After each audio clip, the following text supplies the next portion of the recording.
Hello guys. आप लोग कैसे हैं? आप लोगों की पढ़ाई कैसे चल रही है? हम लोगों ने केमिस्ट्री के 4 यूनिट तक पूरा कंप्लीट कर लिए थे और बायो स्टार्ट हुआ था, जिसमें था the fundamental unit of life, जीवन की मौलिक इकाई के बारे में हम लोगों ने थ्योरी पढ़ लिया था। अब उसके सॉल्यूशन है, आंसर क्वेश्चन है। देखिए क्वेश्चन नंबर 1 क्या है कि कोशिका की खोज किसने और कैसे की थी। हमने आप लोगों को डिटेल में थ्योरी में बताया है कि जैसे सबसे पहले कोशिका का पता किसने लगाया था, तो रॉबर्ट हुक ने लगाया था। फिर अनगढ़ सूक्ष्मदर्शी का यूज किसने किया था, तो रॉबर्ट हुक ने किया था। जीवित कोशिकाओं की खोज किसने की थी, लेवेनहॉक ने की थी। फिर इसके बाद केंद्रक की खोज किसने की थी, तो रॉबर्ट ब्राउन ने की थी। फिर इसके कोशिका में तरल जैविक पदार्थ की खोज, जो जीव द्रव्य जिसे नाम दिया गया, उसकी खोज किसने की थी, तो जेई पुरकिंजे ने की थी। फिर कोशिका सिद्धांत किसने दिया था, तो स्लेडन एंड स्वान ने दिया था। और अगर आप लोगों को ज़रूरत पड़ेगी तो इसको मैं शार्ट्स नोट्स, कुछ इंपॉर्टेंट फैक्ट्स जो हैं तो उनको जो है इसमें नोट्स बना के रिकॉर्डिंग कर दूंगी। तो अब देखिए क्वेश्चन नंबर 1, कोशिका की खोज किसने और कैसे की थी। तो कोशिका की खोज रॉबर्ट हुक ने सन 1665 में की थी। उन्होंने स्वनिर्मित सूक्ष्मदर्शी से कार्क की पतली काट के अवलोकन पर पाया कि इनमें अनेक छोटे छोटे प्रकोष्ठ हैं, जिनकी संरचना मधुमक्खी के छत्ते जैसे मालूम पड़ती है। इन प्रकोष्ठों को उन्होंने कोशिका कहा। कोशिका लैटिन शब्द है जिसका अर्थ होता है छोटा कमरा। फिर क्वेश्चन नंबर 2 देखिए, कोशिका को जीवन की संरचनात्मक व क्रियात्मक इकाई क्यों कहते हैं। कोशिका को जीवन की संरचनात्मक व क्रियात्मक इकाई इसलिए कहते हैं क्योंकि एक कोशिका स्वतंत्र रूप से जीवन के सभी क्रियाकलापों को करने में सक्षम होती है। सभी जीव कोशिकाओं से बने होते हैं। कोशिका के अंदर कोशिकांग होते हैं, जिसके कारण कोई कोशिका जीवित रहती है और अपने सभी कार्य करती है। ये कोशिकांग मिलकर के एक मूलभूत इकाई बनाते हैं, जिसे कोशिका कहते हैं। फिर एनसीईआरटी के पृष्ठ संख्या 68 के जो क्वेश्चन है उसमें है कार्बन डाइऑक्साइड तथा पानी जैसे पदार्थ कोशिका के कैसे अंदर तथा बाहर जाते हैं, इस पर चर्चा करें। तो ये देखिए, जैसे जहाँ पर गैसों की बात होगी वहाँ पर क्या होता है, विसरण होता है। और जहाँ पर द्रव की बात होगी वहाँ पर क्या होता है, परासरण होता है। तो जैसे कार्बन डाइऑक्साइड तथा पानी पदार्थ पौधों के जो अंदर है तो कैसे जाते हैं इसके बारे में। तो कोशिका से कार्बन डाइऑक्साइड अंदर तथा बाहर विसरण प्रक्रिया द्वारा जाते हैं। जब कोशिका के बाहरी पर्यावरण में कार्बन डाइऑक्साइड की सांद्रता कोशिका में स्थित कार्बन डाइऑक्साइड की सांद्रता की अपेक्षा कम होती है, तो उच्च सांद्रता से निम्न सांद्रता की ओर विसरण द्वारा कोशिका से कार्बन डाइऑक्साइड बाहर निकल जाती है और कार्बन डाइऑक्साइड एक कोशिकीय अपशिष्ट होता है जो कोशिका में एकत्र होकर उसकी सांद्रता बढ़ाता है। पानी के भीतर तथा बाहर जाना आना क्या है, परासरण प्रक्रिया द्वारा होता है। जल के अणुओं की गति जब वर्णात्मक पारगम्य झिल्ली सेलेक्टिव परमिएबल मेम्ब्रेन द्वारा हो तो उसे परासरण कहते हैं। प्लाज्मा झिल्ली या प्लाज्मा मेम्ब्रेन से जल की गति जल में घुले पदार्थों की मात्रा के कारण भी प्रभावित होती है। इस प्रकार परासरण में जल के अणु वर्णात्मक पारगम्य झिल्ली द्वारा उच्च जल की सांद्रता से निम्न जल की सांद्रता की ओर जाते हैं। जैसे जो प्लांट है उसके अंदर क्या है, कार्बन डाइऑक्साइड की मात्रा ज़्यादा है और जो बाहर है उसमें क्या है, कार्बन डाइऑक्साइड की सांद्रता कम है। तो इसमें क्या है, उच्च से जैसे निम्न की ओर जाता है तो जो उच्च सांद्रता है जो प्लांट में है वो किधर जाएगी, बाहर जाएगी, और ये इसका जो है बाहर से जो है तो अंदर को जाएगी। तो ये प्रोसेस क्या कहलाती है, जब गैसों में आदान प्रदान होता है तो ये क्या कहलाता है, विसरण कहलाता है। इसके बाद क्वेश्चन नंबर 2 देखिए, इसमें प्लाज्मा झिल्ली को वर्णात्मक पारगम्य झिल्ली क्यों कहते हैं। तो क्योंकि इसमें आप लोगों को पता है कि प्लाज्मा झिल्ली जो है तो परमिएबल मेम्ब्रेन होती है और इसमें जो आवश्यकता होती है वही चीज़ अंदर जाते हैं, जो आवश्यकता नहीं होती वह जो झिल्ली के बाहर ही रह जाती हैं। प्लाज्मा झिल्ली को वर्णात्मक पारगम्य झिल्ली इसलिए कहते हैं क्योंकि यह कुछ पदार्थों को अंदर अथवा बाहर जाने आने देती है, सभी पदार्थों को नहीं। यानी कि जो आवश्यकता है जिन पदार्थों को उसी को अंदर जाने देगी कोशिका के अंदर। यह अन्य पदार्थों की गति को भी रोकती है और जो अन्य पदार्थ होते हैं, जो अपशिष्ट पदार्थ हैं, उन्हें अंदर नहीं जाने देगी। परमिएबल जो मेम्ब्रेन होती है। फिर क्या अब आप निम्नलिखित तालिका में दिए गए रिक्त स्थानों को भर सकते हैं जिससे कि प्रोकैरियोटिक तथा यूकैरियोटिक कोशिकाओं में अंतर स्पष्ट होते हैं। जैसे सेल अपनी कितनी प्रकार के, जैसे 2 प्रकार की होती है इसमें, जैसे प्रोकैरियोटिक सेल है, यूकैरियोटिक सेल है। तो इसमें आप लोगों को बढ़िया डिटेल में इसमें पढ़ाई हूँ थ्योरी में कि प्रोकैरियोटिक सेल और यूकैरियोटिक सेल के बारे में। तो इसमें देखिए, जैसे प्रोकैरियोटिक सेल जो होती है आकार प्रायः छोटा होता है, यानी कि 1 माइक्रोमीटर से लेकर 10 माइक्रोमीटर होती है प्रोकैरियोटिक के, और 1 मीटर बराबर कितना होता है, तो 10⁶ मीटर होता है। यूकैरियोटिक कोशिका का आकार क्या होता है, तो यूकैरियोटिक सेल जो होती है तो प्रोकैरियोटिक सेल से बड़ी होती है, इसलिए ये जो है तो 5 से लेकर 100 माइक्रोमीटर तक होती है यूकैरियोटिक सेल। इसको आप लोग ध्यान रखिएगा कि 1 मीटर में कितने माइक्रोमीटर होते, कितने मीटर होते हैं 1 मीटर में, तो 10⁶ मीटर होते हैं। 1 नंबर के क्वेश्चन में पूछ सकता है। जैसे केंद्रकीय क्षेत्र है, तो केंद्रकीय क्षेत्र जो है तो प्रोकैरियोटिक सेल में जो है तो अनुपस्थित होते हैं, इसे अपन थ्योरी में ही पढ़ लिए हैं। और जो केंद्रकीय क्षेत्र जो इसमें यूकैरियोटिक होते हैं, तो केंद्रकीय क्षेत्र सुस्पष्ट जो कि चारों ओर से केंद्र की झिल्ली से घिरा होता है, और ये जो प्रोकैरियोटिक सेल होती है तो इसमें अस्पष्ट होता है और केंद्र की झिल्ली भी अनुपस्थित होती है प्रोकैरियोटिक सेल में। क्रोमोसोम 1 होता है इसमें जो है प्रोकैरियोटिक में, और यूकैरियोटिक में क्रोमोसोम 1 से अधिक होते हैं। फिर प्रोकैरियोटिक में झिल्ली युक्त कोशिका अंगक अनुपस्थित होते हैं प्रोकैरियोटिक में, और यूकैरियोटिक में जो है तो झिल्ली युक्त कोशिका अंगक उपस्थित प्रेजेंट होते हैं। फिर इसके बाद देख लीजिए, जैसे इसमें आंसर दिया हुआ है कि केंद्रकीय क्षेत्र बहुत कम स्पष्ट होता है क्योंकि इसमें केंद्रक झिल्ली नहीं होती है। ऐसे अस्पष्ट केंद्रक क्षेत्र में केवल क्या होता है, क्रोमैटिन पदार्थ होता है, और उसे क्या कहते हैं, केंद्रिकाएँ कहते हैं।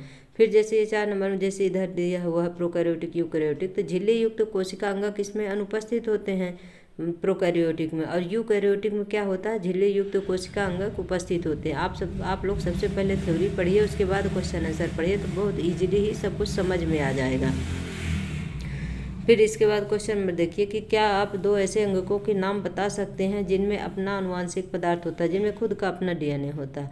ऐसे 2 अंगक के नाम क्या हैं, तो माइटोकॉन्ड्रिया है, इसको भी थ्योरी में बताई हूँ, माइटोकॉन्ड्रिया है, प्लास्टिड है। इनमें इनके अपने आनुवांशिक पदार्थ डीएनए होते हैं। जो माइटोकॉन्ड्रिया होता है और प्लास्टिड होता है, इसमें क्या होता है, खुद का जो है तो इनका आनुवांशिक पदार्थ होता है।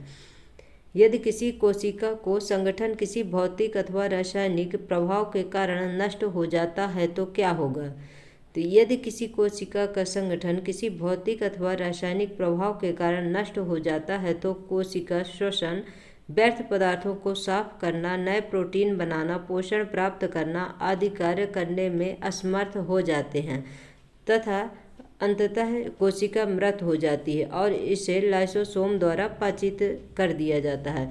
और लाइसोसोम को क्या कहते हैं, आत्मघाती थैली भी कहते हैं। तो इसमें जो अपशिष्ट पदार्थ जो कोशिकाएं जो टूट फूट जाती हैं तो उनका जो है तो पाचन कौन करता है, तो लाइसोसोम करता है। फिर लाइसोसोम को आत्मघाती थैली क्यों कहते हैं, तो जब कोशिका क्षतिग्रस्त या मृत हो जाती है तो लाइसोसोम फट जाते हैं और एंजाइम अपनी ही कोशिकाओं को पाचित कर देते हैं, इसीलिए लाइसोसोम को कोशिका की आत्मघाती थैली भी कहा जाता है। जैसे आप लोगों से अगर ये क्वेश्चन पूछा कि आत्मघाती थैली किसे कहा जाता है, तो लाइसोसोम को कहा जाता है, क्योंकि जो मृत कोशिकाएं होती हैं अपने बॉडी में जो खराब हो जाती हैं, क्षतिग्रस्त हो जाती हैं, तो उनका पाचन कौन करता है, लाइसोसोम करता है। कोशिका के अंदर प्रोटीन का संश्लेषण कहाँ होता है, तो प्रोटीन का संश्लेषण राइबोसोम में होता है। और ये जो राइबोसोम जो है तो ये जो है तो प्रोकैरियोटिक और यूकैरियोटिक दोनों कोशिकाओं में पाई जाती हैं राइबोसोम। पादप कोशिकाओं तथा जंतु कोशिकाओं में तुलना करो, यानी कि जो प्लांट सेल है और एनिमल सेल है इनमें क्या डिफरेंट है।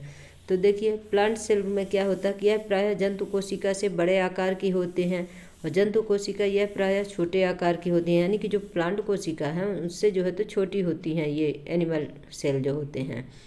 इनमें कोशिका भित्त पाई जाती है, जो ये प्लांट सेल होते हैं इसमें क्या पाई जाती है, सेल वॉल प्रेजेंट होती है, और जबकि ये जंतु कोशिका जो होती है इसमें सेल वॉल प्रेजेंट नहीं होती है, अनुपस्थित होती है। फिर प्लांट सेल में क्या होता है, इसमें हरित लवक उपस्थित होते हैं। जंतु कोशिका में इसमें हरित लवक अनुपस्थित होते हैं। फिर पादप कोशिका में इसमें प्लास्टिड उपस्थित होते हैं। जंतु कोशिका में इसमें प्लास्टिड अनुपस्थित होते हैं। फिर इसमें पादप कोशिका में क्या होता है कि इसमें सेंट्रोसोम तथा तारक केंद्र अनुपस्थित होते हैं। और जो जंतु कोशिका होती है इसमें सेंट्रोसोम तथा तारक केंद्र प्रेजेंट होते हैं। फिर पादप कोशिका में क्या है, इसमें केंद्रक कोशिका भित्ति के बगल में होती है, जो बड़ी से वैक्यूल जैसे पाई जाती है। और इसमें जो है तो केंद्रक बिल्कुल मध्य में स्थित होती है जंतु कोशिका में जो। फिर इसके पादप कोशिका में क्या है कि इसमें रसधानियाँ वैक्यूल्स जो है तो बहुत बड़ी पाई जाती है। जो प्लांट सेल होती है इसमें वैक्यूल्स जो है तो बहुत बड़ी पाई जाती हैं। और इसमें जो है तो रसधानियाँ छोटी होती हैं जंतु कोशिका में। फिर पादप कोशिका में क्या है कि गाल्जी उपकरण अलग अलग इकाइयों में डिक्टियोसोम्स का बना होता है। और जंतु कोशिका में एक ही गाल्जी उपकरण होता है जो आसानी से दिखाई देता है तथा इसकी संरचना जटिल एवं विकसित होती है। अब जैसे कुछ कुछ इसमें मेन चीज़ें जो है तो आप लोगों को ध्यान रखना होगा कि जैसे जो प्लांट सेल है इसमें सेल वॉल प्रेजेंट होता है, जंतु कोशिका में सेल वॉल नहीं होता है। फिर जैसे पादप सेल जो है तो इसमें हरित लवक प्रेजेंट होते हैं, जबकि जंतु कोशिका में नहीं पाए जाते हैं। फिर पादप कोशिका में प्लास्टिड उपस्थित होते हैं और जंतु कोशिका में प्लास्टिड नहीं होते हैं। फिर जैसे ये सेंट्रोसोम तथा तारक केंद्र जो है तो प्लांट सेल में क्या होता है, अनुपस्थित होता है। और एनिमल सेल में क्या है, इसमें तारक केंद्र या सेंट्रोसोम क्या होता है, प्रेजेंट होता है। फिर जैसे इसमें केंद्रक कोशिका भित्ति के बगल में होते हैं जो प्लांट सेल होते हैं। फिर इसमें केंद्रक बिल्कुल मध्य में सेंटर में होते हैं। इसमें जो थ्योरी पढ़ाई हूँ उसमें डायग्राम में आपको सब कुछ दिखा करके बताई हूँ, इसलिए थ्योरी आप लोग पढ़िए, उसके बाद आंसर क्वेश्चन करिए, बहुत अच्छे से समझ में आएगा। फिर देखिए नीचे क्या दिया हुआ कि प्रोकैरियोटिक कोशिकाएं यूकैरियोटिक कोशिकाओं से किस प्रकार भिन्न होती हैं। जो प्रोकैरियोटिक सेल होती हैं यूकैरियोटिक सेल से किस प्रकार से अलग होती हैं, ये अपने को बताना है। तो प्रोकैरियोटिक सेल जो है तो आकार में प्रायः छोटा होता है, 1 से लेकर 10 माइक्रोमीटर होता है। तो 1 मीटर में कितने मीटर होते हैं, तो 10⁶ मीटर होता है। फिर यूकैरियोटिक सेल जो है तो इसका आकार कितना होता है, तो इसका आकार 5 से लेकर 100 माइक्रोमीटर होता है। फिर प्रोकैरियोटिक सेल में केंद्रिका या न्यूक्लियोलस अनुपस्थित होते हैं। जो प्रोकैरियोटिक होते हैं इसमें न्यूक्लियोलस नहीं होते, इसमें क्रोमैटिन होते हैं। और ये जो यूकैरियोटिक सेल होते हैं इसमें केंद्रक या न्यूक्लियोलस उपस्थित होते हैं। फिर इसमें प्रोकैरियोटिक सेल में इसमें एक क्रोमोसोम होते हैं। और यूकैरियोटिक सेल में इसमें जो है तो एक से अधिक क्रोमोसोम होते हैं। फिर 4 नंबर देखिए कि झिल्ली युक्त कोशिका अंगक अनुपस्थित होते हैं। जो प्रोकैरियोटिक सेल होती है इसमें जो होते हैं सेल मेम्ब्रेन नहीं होती है, जो कोशिका जो होते हैं तो इसमें अंगक स्पष्ट नहीं होते हैं प्रोकैरियोटिक में। जबकि यूकैरियोटिक जो है तो झिल्ली युक्त कोशिका अंगक जैसे माइटोकॉन्ड्रिया है, प्लास्टिड है, गाल्जी उपकरण है, एंडोप्लाज्मिक रेटिकुलम है, ये सब क्या होते हैं, इसमें झिल्ली पाई जाती है इसलिए क्या होते हैं, स्पष्ट होते हैं और इसमें झिल्ली युक्त कोशिका अंगक प्रेजेंट होते हैं। फिर प्रोकैरियोटिक सेल में देखिए कि इसमें केंद्रकीय क्षेत्र बहुत कम स्पष्ट होता है, क्योंकि इसमें केंद्रक झिल्ली नहीं होती। ऐसे अस्पष्ट केंद्रकीय क्षेत्र में केवल क्रोमैटिन पदार्थ होता है, जिसे क्या कहते हैं, केंद्रकाय कहते हैं। और इसमें जो है यूकैरियोटिक में इसमें केंद्रकीय क्षेत्र सुस्पष्ट होता है, जो चारों ओर से केंद्रकीय झिल्ली से घिरा होता है। फिर 6 नंबर देखिए कि इसमें कोशिका विभाजन किसके द्वारा होता है, तो फिशन अथवा बडिंग के द्वारा होता है इस प्रोकैरियोटिक में।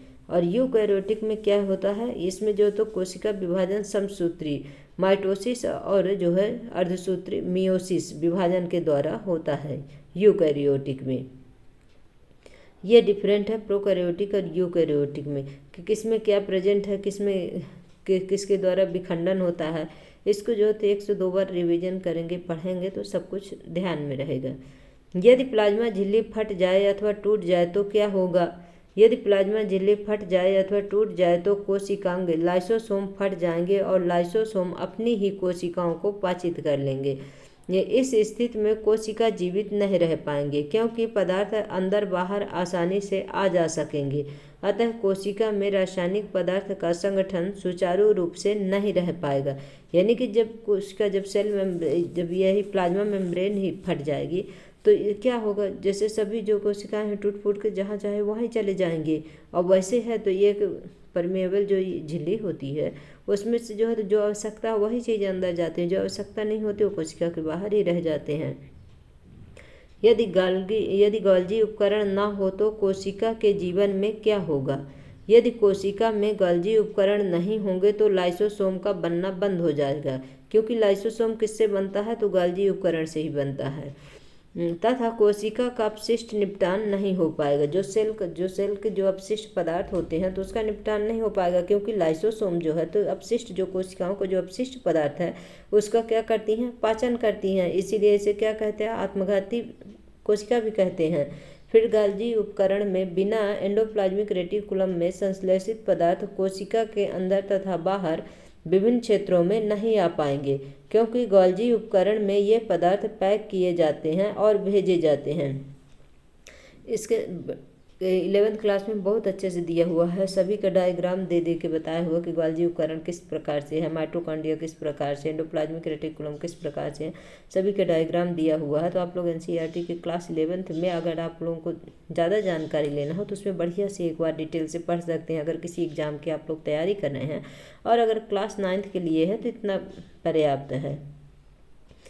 गोल्जी उपकरण के बिना पदार्थों का संचयन, स्टोरेज, रूपांतरण, मॉडिफिकेशन तथा बंद करना या पैकेजिंग नहीं हो पाएगा, क्योंकि इसमें जो जैसे ये है क्या प्रोटीन का जैसे संश्लेषण होता है, जो जैसे ये एंडोप्लाज्मिक रेटिकुलम में जो है तो जैसे इसमें जो है तो रफ एंडोप्लाज्मिक रेटिकुलम होता है, और जो है तो इसमें रफ एंडोप्लाज्मिक जो रेटिकुलम होते हैं क्या करते हैं, प्रोटीन का संश्लेषण करते हैं। और जो स्मूथ एंडोप्लाज्मिक रेटिकुलम होते हैं वो जो है तो कार्बोहाइड्रेट का उसका संश्लेषण, लिपिड का संश्लेषण करते हैं। इसको जो है तो डिटेल में पढ़ाई हूँ, एक बार आप लोग थ्योरी ज़रूर विजिट करिएगा। कोशिका का कौन सा अंगक बिजली घर है और क्यों। कोशिका का मतलब पावर हाउस किसे कहा जाता है, तो माइटोकॉन्ड्रिया, ये तो आप लोगों को बहुत अच्छे से पता होगा। माइटोकॉन्ड्रिया कोशिका का बिजली घर है, क्योंकि जीवन के लिए आवश्यक विभिन्न रासायनिक क्रियाओं को करने के लिए माइटोकॉन्ड्रिया एटीपी का फुल फॉर्म क्या है, एडेनोसिन ट्राइफॉस्फेट के रूप में ऊर्जा प्रदान करते हैं। एटीपी कोशिका की क्या है, ऊर्जा है। कोशिका झिल्ली को बनाने वाले लिपिड तथा प्रोटीन का संश्लेषण कहाँ पर होता है, तो देखिए लिपिड का चिकनी अंतःद्रव्य जालिकाएं SER यानी कि स्मूथ एंडोप्लाज्मिक रेटिकुलम में लिपिड का क्या होता है, संश्लेषण होता है। और प्रोटीन का संश्लेषण किस में होता है, RER मतलब रफ एंडोप्लाज्मिक रेटिकुलम पर लगे राइबोसोम में प्रोटीन का संश्लेषण होता है। आपसे एक नंबर में क्वेश्चन पूछ लेता है कि राइबोसोम का जो है तो प्रोटीन का संश्लेषण कहाँ होता है, तो आप लोगों को पता है, ये तो पता है कि चलो जो है तो प्रोटीन का संश्लेषण जो है तो एंडोप्लाज्मिक रेटिकुलम में होता है, बट ये भी पता होना चाहिए कि रफ एंडोप्लाज्मिक रेटिकुलम में जो है तो प्रोटीन का संश्लेषण होता है, और जो स्मूथ एंडोप्लाज्मिक रेटिकुलम है उसमें किसका होता है, लिपिड का संश्लेषण होता है।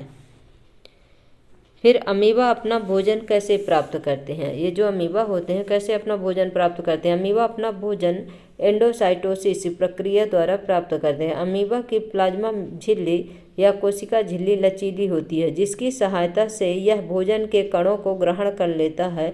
जब भोज्य पदार्थ उसके संपर्क में आता है तो वह उसे चारों ओर से अपने कूटपाद से घेर लेता है।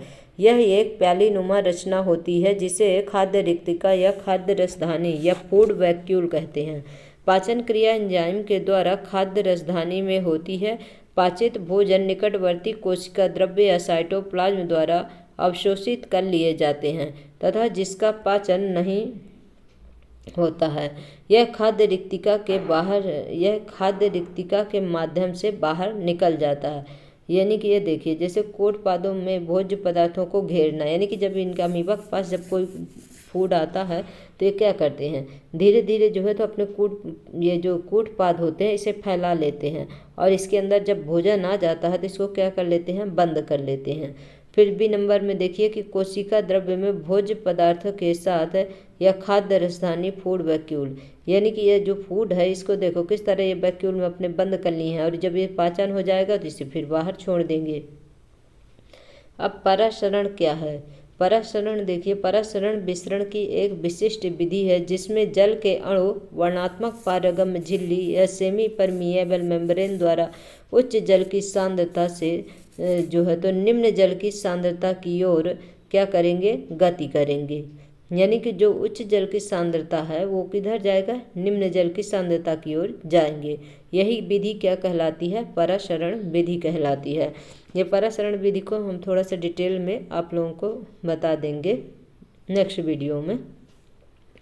परासरण और विसरण दोनों को अच्छे से बता देंगे नेक्स्ट वीडियो में।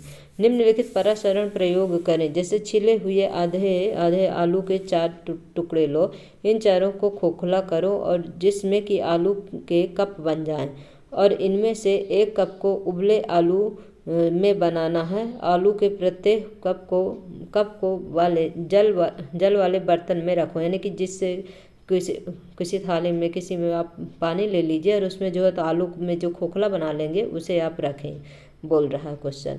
फिर एक क्या कहता है, कप ए को खाली रखो, यानी कि जो 4 आलू के टुकड़े के जो आप 4 कप बनाएंगे आलू के, तो ए को खाली रखना है। कप बी में 1 चम्मच चीनी डालो, यानी कि उसकी जो सांद्रता क्या हो जाएगी, ज़्यादा हो जाएगी, है ना। फिर सी में क्या कहता है, सी में कि 1 चम्मच नमक डालो, मतलब एक में चीनी, एक को खाली रखना है, एक में जो है तो चीनी डालना है, एक में नमक डालना है। उबले आलू से बनाए गए कप डी में 1 चम्मच चीनी डालो, और जो उबला हुआ आलू है उसमें भी क्या डालना है, चीनी डालना है। अब इसके बाद क्या करना है कि आलू के इन चारों कपों को 2 घंटे तक रखने के पश्चात उनका अवलोकन करें कि किसमें जो है तो परासरण हुआ, किसमें नहीं हुआ, ये देखना है अपने को कि नहीं। जैसे इसमें जैसे किस प्रकार से, जैसे जो परासरण होता है तो 3 प्रकार से होता है। हाइपोटोनिक सॉल्यूशन होता है, हाइपरटोनिक सॉल्यूशन होता है, आइसोटोनिक सॉल्यूशन होता है। हाइपोटोनिक यानी कि अल्प परासरण दाबी विलयन होता है, और आइसोटोनिक यानी सम परासरी विलयन होता है।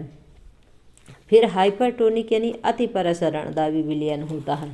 तो मतलब इसमें अपने को ये देखना है कि इसमें जो सेल हैं किस प्रकार से काम करती हैं, कि हाइपोटोनिक सॉल्यूशन है कौन सा हाइपरटोनिक है, कौन सा आइसोटोनिक है, अपने को ये पता करना है। फिर इसके बाद देखिए, जैसे इसमें देखिए ये चारों जो है तो पानी में रख दिए गए हैं, और किस प्रकार से क्या क्या हो रहा है इसमें। तो पहला नंबर में देखिए क्या है, परासरण के कारण बी और सी कप में जल एकत्रित हो जाता है। जो इसमें बी और सी जो है तो इसमें क्या होता है, जल एकत्रित हो जाता है, क्योंकि कच्चे आलू से बने दोनों कप वर्णात्मक पारगम झिल्ली का कार्य करते हैं। जैसे वर्णात्मक पारगम झिल्ली, जैसे जो अपने अंदर जो सेल मेम्ब्रेन होती है सेमी परमेएबल, उसी प्रकार से जो है तो इसमें भी आलू में भी है। जो आलू के जो बाह्य जो भाग है वो किसका काम करती है, पारगम झिल्ली का काम करती है। और जल जो है तो परासरण विधि से खोखले आलुओं के भीतर चला जाता है, क्योंकि ये जो है तो उच्च सांद्रता से निम्न सांद्रता की ओर जाती है। और अंदर जो ये बी और सी है तो इनकी क्या है सांद्रता, अंदर की जो सेल के अंदर की जो आलू रखा गया है तो इनकी सांद्रता क्या है, कम है।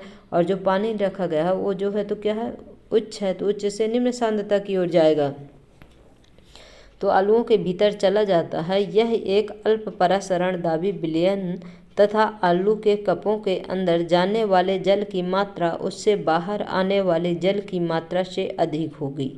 यानी कि जो है इसमें क्या होगा कि आलू के अंदर जो है जल की मात्रा अधिक हो जाएगी, और जो बाहर जो है तो आलू के अंदर से आने वाले जल की मात्रा कम हो जाएगी। तो इसे क्या बोलेंगे, अल्प परासरण दाबी विलयन बोलते हैं, यानी कि हाइपोटोनिक सॉल्यूशन कहते हैं इसे। आने वाले जल की मात्रा में अधिक होगी, परंतु जब कुछ समय बाद इसमें चीनी और नमक डाला जाता है तो पुनः जल आलू के कप के भीतर चला जाता है। ऐसा जो है तो बहिपरासरण या एक्सोऑस्मोसिस के कारण होता है।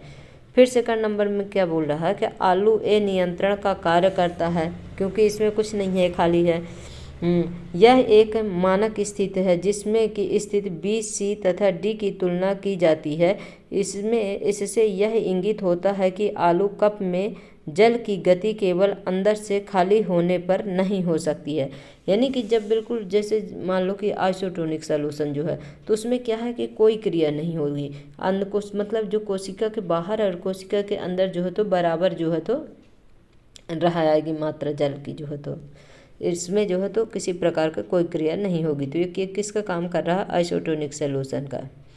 फिर तीसरे नंबर में देखिए कि आलू कप ए में जल एकत्रित नहीं हुआ क्योंकि आलू के अंदर तथा जल की सांद्रता में कोई अंतर नहीं था, अतः यह एक समपरासरण की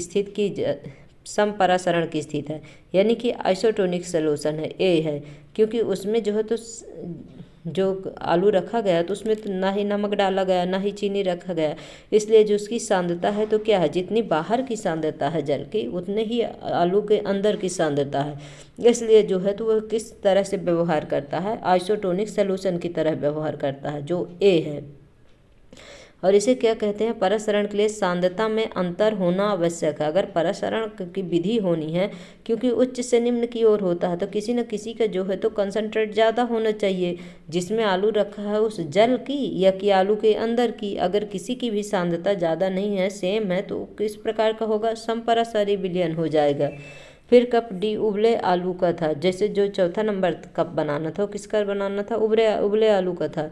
उबले आलू का था जिसमें 1 चम्मच चीनी थी। उबला होने के कारण वह वर्णात्मक पारगम झिल्ली का कार्य नहीं करेगा, क्योंकि उसकी जो सेल हैं तो मर जाएंगी। जब बॉयल हो जाएगा तो उसकी सेल काम नहीं करेंगी, जिसके कारण आलू कप डी से जल में कोई शुद्ध गति नहीं हो सकती है, क्योंकि उबले हुए आलू की कोशिका मृत हो जाती है तथा इसकी झिल्ली की पारगम्यता खत्म हो जाती है। यानी कि जो आलू अपना ए है, बी है, सी है और डी है, इनमें से क्या है कि जैसे ये सब हैं जो चारों हैं, तो इसमें से पहला जो है तो पहला क्या काम कर रहा है, पहला जो है तो हाइपोटोनिक सॉल्यूशन का काम कर रहा है, क्यों बी और सी जो है, क्योंकि इसमें जो है तो बाहर से अंदर की ओर पानी जा रहा है। फिर दूसरे स्थिति में आलू क्या काम कर रहा है, तो आलू इसमें समपरासारी विलयन का काम कर रहा है, क्योंकि इसमें जो है तो अंदर और बाहर जो है तो सांद्रता सेम है। फिर तीसरे में क्या बोला कि जैसे कि आलू कप में एकत्रित ए में जल एकत्रित नहीं हुआ क्योंकि आलू के अंदर जल की सांद्रता में कोई अंतर नहीं है, क्योंकि अगर कंसंट्रेट जिधर का ज़्यादा होगा उधर से जो है तो उच्च से निम्न की ओर होगा। तो उसका ए जो रखे हैं अपन वो तो खाली रखे हैं कप, उसमें तो ना ही चीनी डाले हैं ना ही शक्कर डाले हैं। और डी में जो है, जो डी कप रखे हैं तो उसमें क्या है, उसको बॉयल कर दिए हैं, तो उसकी जो सेल हैं तो काम ही नहीं कर रही हैं, इसलिए जो है तो क्या होगा, इसकी पारगम्यता खत्म हो गई। इस प्रकार से इसमें कोई क्रिया नहीं हो रही है, ना इसमें तो उच्च सांद्रता से निम्न सांद्रता की ओर कोई क्रिया नहीं हो रही है। गाइज, आप लोगों को क्लास कैसे लगी, आप लोग क्लास को लाइक करिए, शेयर करिए, कमेंट करिए। और इसके जो कुछ इम्पॉर्टेंट फैक्ट्स हैं जो 1 लाइनर बना करके आप लोगों को इसमें जो है तो डाल दूंगी एक वीडियो। और इसमें आप लोगों को इसमें थोड़ा सा ये बता दूंगी कि परासरण जो है तो ऑस्मोसिस क्या होता है, और ये विसरण के बारे में बता दूंगी कि जैसे हाइपोटोनिक सॉल्यूशन, आइसोटोनिक सॉल्यूशन और हाइपरटोनिक सॉल्यूशन, इसमें जो थोड़ा सा कन्फ्यूजन होता है, ये कन्फ्यूजन नहीं होना चाहिए। इसके बारे में थोड़ा सा नोट्स बना के आप लोगों को डाल दूंगी तो ज़्यादा अच्छे से समझ में आ जाएगा। Thank you so much guys.